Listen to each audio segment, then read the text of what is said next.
Big Boss Kannada season 12ರ ಸ್ಪರ್ಧಿಗಳಿಗೆ twist ಮೇಲೆ ಟ್ವಿಸ್ಟ್ ಎದುರಾಗ್ತಿದೆ. ಇತ್ತೀಚೆಗೆ ಧ್ರುವಂತತೆಗೆ ನಡೆದ ತೀವ್ರ ಪೈಪೋಟಿಯಲ್ಲಿ ಗಿಲ್ಲಿ ನಟ ಸೋತು ಟಿಕೆಟ್ ಟು ಟಾಪ್ 6 ರೇಸ್ನಿಂದ ಹೊರಬಿದ್ದಿದ್ದಾರೆ. ಆದರೆ ಇದಕ್ಕಿಂತಲೂ ಹೆಚ್ಚು ಆಶ್ಚರ್ಯಕ್ಕೆ ಕಾರಣವಾದ ಘಟನೆ ಅಂದ್ರೆ ರಕ್ಷಿತಾ ಶೆಟ್ಟಿ ಅವರ ಸ್ವಯಂ ಪ್ರೇರಿತ ನಿರ್ಗಮನ. ಬಿಗ್ ಬಾಸ್ ಕನ್ನಡ ಸೀಸನ್ 12 ಈಗ ಫೈನಲ್ ಹಂತಕ್ಕೆ ಕಾಲಿಟ್ಟಿದೆ. ಮನೆಯೊಳಗೆ ಸ್ಪರ್ಧಿಗಳ ನಡುವೆ ತೀವ್ರ ಪೈಪೋಟಿ ನಡೆದಿದೆ. ಈ ವಾರದ ಮುಖ್ಯ ಆಕರ್ಷಣೆಯಾಗಿರುವ ಟಿಕೆಟ್ ಟು ಟಾಪ್ 6 ಟಾಸ್ಕ್ ನಲ್ಲಿ ಅನೇಕ ಆಘಾತಕಾರಿ ಘಟನೆಗಳು ನಡೆದಿವೆ.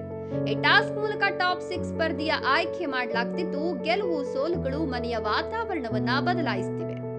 ಬಿಗ್ ಬಾಸ್ ಮನೆಯಲ್ಲಿ ಸಾಮಾನ್ಯವಾಗಿ ಎಮೋಷನ್ಗಳಿಗೆ ಸ್ಥಾನ ಇಲ್ಲ. ಗೆಲುವಿನ ಹುಮ್ಮಸ್ಸಿನಲ್ಲಿ ಸ್ನೇಹ ಬಾಂಧವ್ಯಗಳನ್ನ ಕಡೆಗಣಿಸಿ ಸ್ಪರ್ಧಿಗಳು ಆಡುತ್ತಾರೆ. ಆದ್ರೆ ಈ ಬಾರಿ ರಕ್ಷಿತಾ ಶೆಟ್ಟಿ ಅವರು ಎಮೋಷನ್ಗಳಿಗೆ ಒಳಗಾಗಿ ಒಂದು ದೊಡ್ಡ ನಿರ್ಧಾರ ತೆಗೆದುಕೊಂಡಿದ್ದಾರೆ. ಹೌದು, ಮ್ಯೂಟೆಂಟ್ ರಘು ಅವರ ಮೇಲಿನ ಆಳವಾದ ಸ್ನೇಹ ಮತ್ತು ಪ್ರೀತಿಯ ಕಾರಣದಿಂದ ಟಿಕೆಟ್ ಟು ಟಾಪ್ 6 ರೇಸ್ನಿಂದ ಹೊರಬಿದ್ದಿದ್ದಾರೆ. ಟಿಕೆಟ್ ಟು ಟಾಪ್ 6 ಟಾಸ್ಕ್ ನಲ್ಲಿ ರಕ್ಷಿತಾ ಶೆಟ್ಟಿ, ರಾಶಿಕಾ ಶೆಟ್ಟಿ ಮತ್ತು ಮ್ಯೂಟೆಂಟ್ ರಘು ಅವರು ಒಂದೇ ತಂಡದಲ್ಲಿ ಆಡ್ತಿದ್ರು. ಆದ್ರೆ ತಂಡಕ್ಕೆ ಹಿನ್ನಡೆ ಎದುರಾದಾಗ ಮೂವರಲ್ಲಿ ಒಬ್ಬರನ್ನ ಟಾಸ್ಕ್ ನಿಂದ ಹೊರಗೆ ಕಳಿಸಬೇಕಾದ ಪರಿಸ್ಥಿತಿ ಎದುರಾಯಿತು.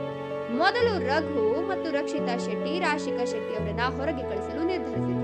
ಆದರೆ ರಾಶಿಕಾ ಶೆಟ್ಟಿ ಒಪ್ಪದಿದ್ದಾಗ ಒಮ್ಮತದ ನಿರ್ಧಾರಕ್ಕೆ ಬಾರದೇ ಇದ್ರೆ ಮೂವರು ಕೂಡ ಅವಕಾಶ ಕಳೆದುಕೊಳ್ಳುವ ಭಯ ಎದುರಾಯಿತು. ಹೀಗಾಗಿ ರಘು ಅವರು ತಾವೇ ಹೊರಗೆ ಬರುವ ನಿರ್ಧಾರ ತೆಗೆದುಕೊಂಡ್ರು. ಆದ್ರೆ ಇದನ್ನ ಸಹಿಸಲಾರದ ರಕ್ಷಿತಾ ಶೆಟ್ಟಿ ತಮ್ಮ ಮನಸ್ಸು ಬದಲಾಯಿಸಿ ತಮ್ಮ ಅವಕಾಶವನ್ನ ಬಿಟ್ಟುಕೊಟ್ಟು ರಘು ಅವರನ್ನ ಮುಂದುವರಿಸಲು ಅನುವು ಮಾಡಿಕೊಟ್ರು. ನಿಮ್ಗೆಲ್ಲ ಗೊತ್ತಿರುವಂತೆಯೇ ರಕ್ಷಿತಾ ಶೆಟ್ಟಿ ತಮ್ಮ ನಿರ್ಧಾರಗಳನ್ನ ಎಂದಿಗೂ ಬದಲಾಯಿಸುವುದಿಲ್ಲ. ಆದ್ರೆ ರಘು ಅವರನ್ನ ಅಣ್ಣ